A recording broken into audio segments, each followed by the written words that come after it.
Norwegia sebagai negara anggota NATO mengklaim kesiapan militernya menanggapi perang di Ukraina.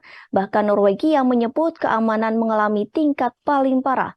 Hal tersebut disampaikan oleh Perdana Menteri Norwegia Jonas Gahr Store yang mengatakan militernya akan meningkatkan kesiapannya di Norwegia pada hari ini 1 November 2022. Pihaknya menyebut situasi saat ini cukup genting apalagi menyangkut keamanan. Disebutkan pihaknya tidak memiliki alasan untuk percaya bahwa Rusia ingin melibatkan Norwegia atau negara lain secara langsung dalam perang. Store menerangkan, namun perang di Ukraina menjadi kewaspadaan bagi semua negara NATO, sehingga Norwegia akan memperketat keamanannya. Pasukan militer dikerahkan untuk menjaga anjungan lepas, pantai, dan fasilitas darat, menyusul kebocoran pipa Nord Stream.